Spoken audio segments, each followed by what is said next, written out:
সকল শিক্ষার্থীকে mathematical study সেন্টারে স্বাগত জানাই। আশা করি তোমরা প্রত্যেকেই ভালো আছো। আমরা পূর্ববর্তী ভিডিওতে ত্রিকোণমিতিক অনুপাতের ধারণা বিষয়ে আলোচনা করেছিলাম। আজ ত্রিকোণমিতির আদর্শ মানসমূহ নিয়ে আলোচনা করব।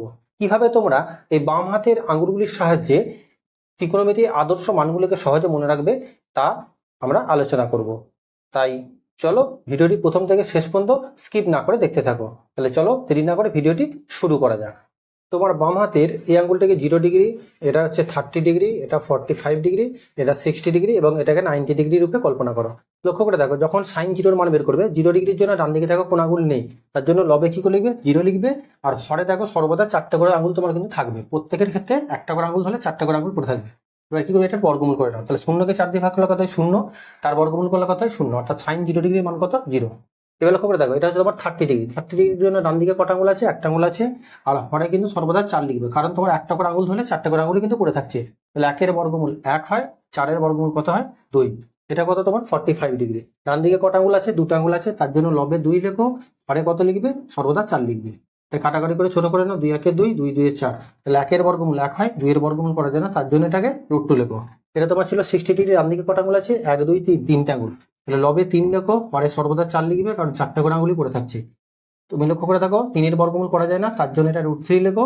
আর 4-এর বর্গমূল কত হয়? এটা হচ্ছে 2। এবার লক্ষ্য করে দেখো, এটা তোমার 90 ডিগ্রি। ডান দিকে কটা আঙুল? 4টে আঙুল। কটা আঙুল পড়ে থাকছে? 4টে আঙুলই পড়ে থাকছে। তাহলে এটা কাটাকাটি করে নাও, 4-1-এ 4, 1 হলো, 1-এর বর্গমূল 1। তুমি সাইনের মানগুলো পেয়ে গেলে। এবার কসের মানগুলো বের করার জন্য কি করবে? জাস্ট উল্টো দিক থেকে লিখে নাও। অর্থাৎ সাইন 90 ডিগ্রির মান যা লিখেছো সেটা cos 0-এর মানের সঙ্গে সমান হবে। সাইন 60 ডিগ্রি মান যা লিখেছো সেটা হচ্ছে cos 30 ডিগ্রির মানের সঙ্গে সমান হবে। সাইন 45 এর মানের সঙ্গে cos 45 এর মান সমান হবে। সাইন 30 ডিগ্রি মানের সঙ্গে cos 60 এর মান সমান হবে। আর সাইন 0 ডিগ্রি মানের সঙ্গে cos 90 ডিগ্রির মানটা সমান হবে।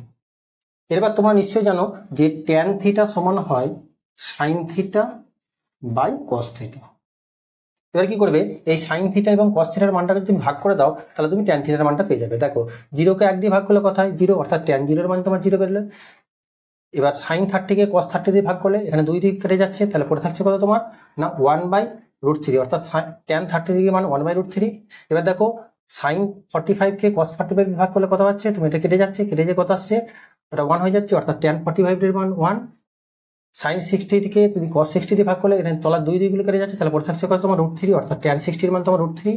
এবার 1/0, 0 দিয়ে কোনো সংখ্যাকে কিন্তু ভাগ করা যায় না, তার জন্য এর মানটা কি হবে? না অসংগত। অর্থাৎ ট্যান 90 ডিগ্রির মান কিন্তু অসংগত। ট্যানের মান তুমি পেয়ে গেছো, কটের মানটা উল্টো দিক থেকে লিখতে আরম্ভ করো। অর্থাৎ ট্যান 90 ডিগ্রির মানের সঙ্গে কট 0 ডিগ্রির মানটা সমান হবে, এটা অসংগত লেখো। ট্যান 60 ডিগ্রির মানের সঙ্গে কট 30 ডিগ্রির মানটা সমান হবে। ট্যান 45 কট 45 সমান হবে। ট্যান 60-র মানটা যেটা ট্যান 30 ডিগ্রির মানটার সঙ্গে কট 30 ডিগ্রির মানটা সমান হবে। এবং ট্যান 0 ডিগ্রির সঙ্গে কট 90 ডিগ্রির মানটা কিন্তু তোমার সমান হবে। এবার লক্ষ্য করে দেখো, তোমরা নিশ্চয়ই জানো যে কোসেক থিটা সমান সমান হয় 1/sin থিটা। অর্থাৎ সাইন থিটার অনন্যকটা সেটা হচ্ছে কোসেক থিটার মানের সঙ্গে সমান। তাহলে এটাকে 1/0, অর্থাৎ কি 0 দিয়ে কোনো সংখ্যাকে ভাগ করা যায় না, তার জন্য কোসেক 0-এর মানটা কি হবে? না অসংজ্ঞাত হবে। কোসেক 30-র মান কত হবে? সাইন 30-র মানটা উল্টে দাও, অর্থাৎ এটা হলো 2 হলো। আচ্ছা, কোসেক 45-এর মান কত হবে? সাইন 45-এর মানটা উল্টে দাও, এটা হচ্ছে √2 হয়ে যাবে। আচ্ছা, কোসেক 60-র মান কত হবে? সাইন 60-র মানটাকে উল্টে নাও, অর্থাৎ 2/√3 হবে। আর কোসেক 90-র মান 1টাকে অনন্য, 1-এর অনন্যক একই হয়, অর্থাৎ একই হলো। কোসেকের মানটা পেয়ে গেছে। এবার সেকের মানটা উল্টো দিক থেকে তখন লিখতে আরম্ভ করো। অর্থাৎ কোসেক 90-র মান সেক 0-এর সঙ্গে সমান হবে। কোসেক 60-র মান হচ্ছে সেক 30 ডিগ্রির মানটার সঙ্গে সমান হবে। কোসেক 45 সেক 45 দুটি সমান হবে। সেক 60 ডিগ্রি মানের সঙ্গে কোসেক 30 ডিগ্রির মানটা সমান হবে। এবং সেক 90 ডিগ্রি মানের সঙ্গে কোসেক 0-এর মানটা কিন্তু সমান হবে।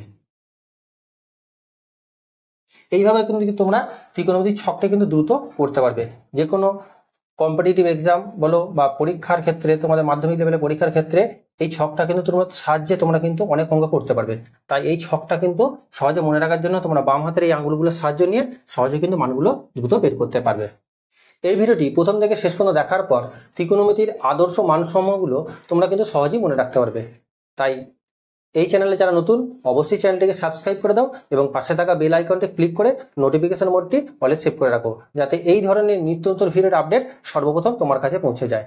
তাই ভিডিওটি শেষ পর্যন্ত দেখার জন্য ধন্যবাদ। দেখা হচ্ছে পরবর্তী অন্য কোনো ভিডিওতে।